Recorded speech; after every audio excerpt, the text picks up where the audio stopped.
Turn the page.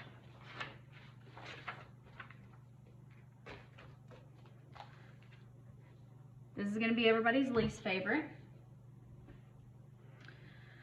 Here, this is where we're going to calculate delta G for a stepwise reaction. You have done this before. We did it with Hess's law. This is exactly a Hess's law. So I'm going to rewrite the rules, although you should remember them. All right. If a chemical equation is multiplied by some factor, then delta G of the reaction is also multiplied by the same factor. So write the rules, then I'm going to demonstrate it, and then we're going to talk about it. It's going to be okay. All right, next. If a chemical reaction or equation is reversed, then delta G of that reaction changes sign. So if it's positive and you reverse it, it's now negative. If it was negative, you reverse it, it's positive. Rule number 3, if a chemical equation can be expressed as the sum of a series of steps, then delta G of the reaction for the overall equation is the sum of the free energies of reactions for each step. So basically that means we can change and order and multiply things around and then add them up. We did this with delta H. So again, there's a lot of similarities between delta G and delta H. Delta G happens to be more important in the overall scheme of applicability to chemistry and thermodynamics, but you have the tools for this math and this concept because we did it already in chapter 6 last semester, or whenever you had 170. Okay, so remember here, or if you don't remember, that's okay. All right, we're going to find delta G of the reaction for this reaction. This is the target. This is what I always call it. I call it the target. This is what we want. We want to arrange, these are our tools that we are given. So we have to organize these in a manner that's going to give us this. So we're going to have to cancel stuff out. We're going to have to rearrange it and such. Now, most of the time, I do this with a pencil. I'm going to try to do it with a pen. We're going to see how well we do. Okay, so I just start looking at each reaction, and the first thing I do is I compare it to the target. All right, so this has propane. Propane, the only thing in this equation that is in my target is propane.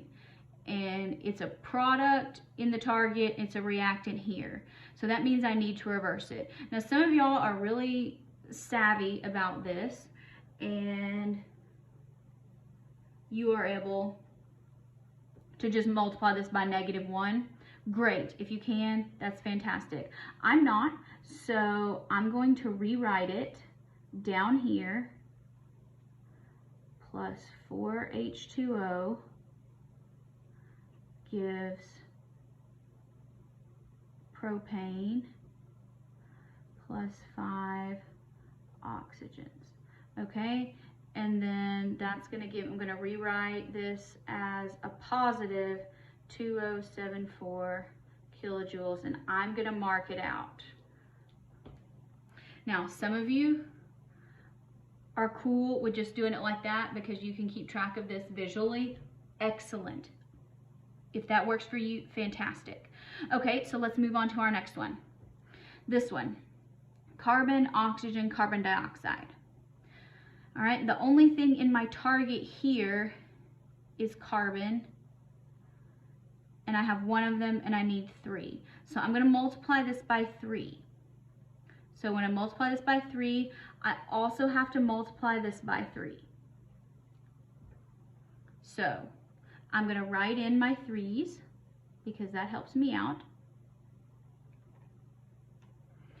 And then I'm going to go ahead and multiply this one. So -394.4 times 3 is negative 1183.2 kilojoules. Remember the units.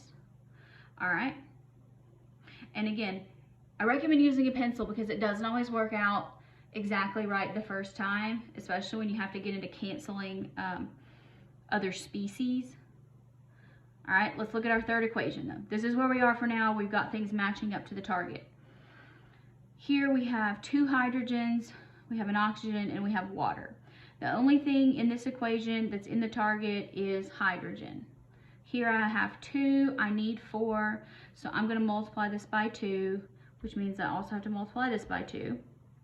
So this is going to be 4, 2, 4.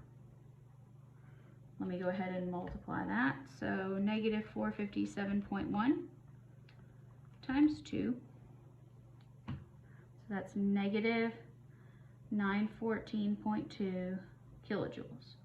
Okay, now that I've done that, before I finish, let's double check things and let's start canceling things out, because it's not enough to make sure you have all of these values correct. You also have to make sure you don't have any interaction intermediates. Those should all go away. All right, so here we have 3 carbons. We do not have any other carbons, so that can come down because we're going to try to cancel things out. All right, next ones, oxygens, 3 oxygens. Now remember, you can add up everything that's on the left side of the arrows, and you add up everything that's on the right side of the arrows. So if you prefer, you can write them all in one big long equation. Just bring all this and then start canceling. I have not felt the need to do that, but if you want to, great, do it. So 3 oxygens plus 2 oxygens, that's 5 oxygens. And there's 5 oxygens, so those go away.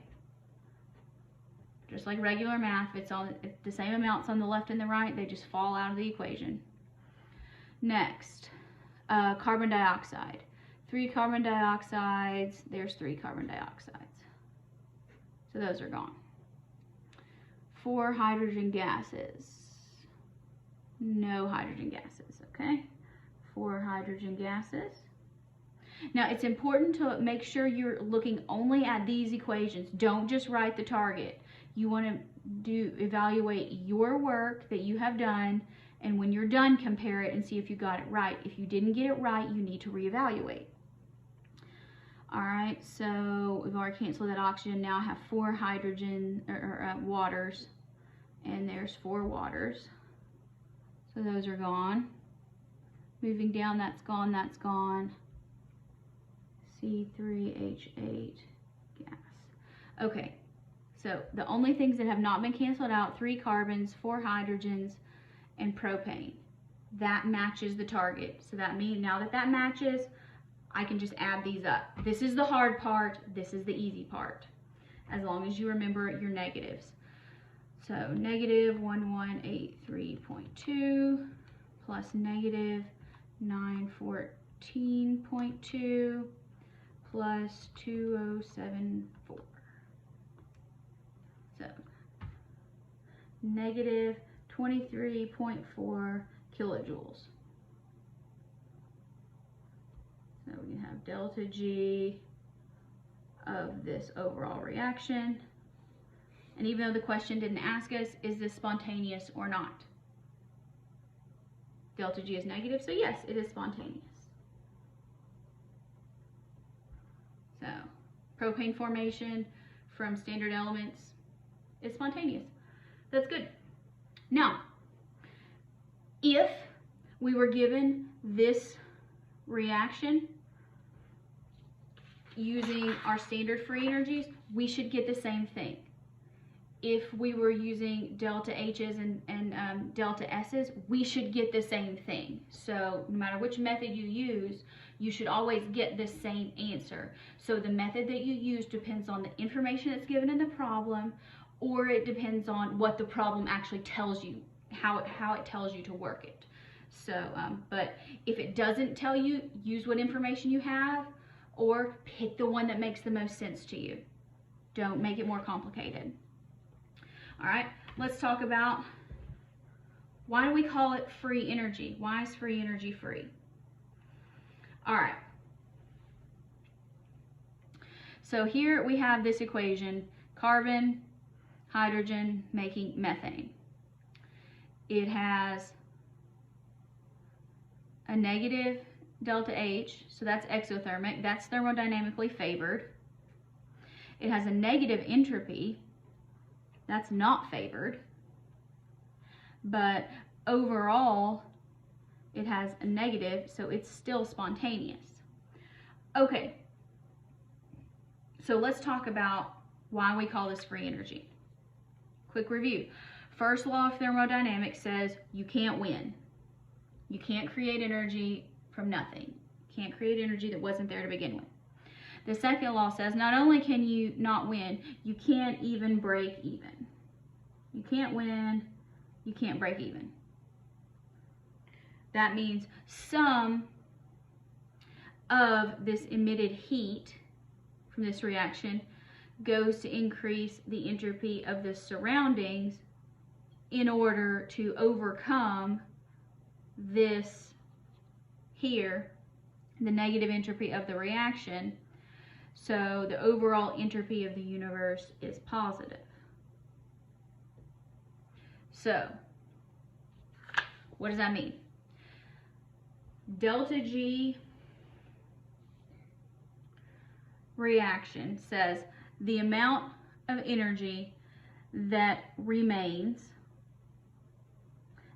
after accounting for the heat that must be lost to the surroundings, because that's what happens,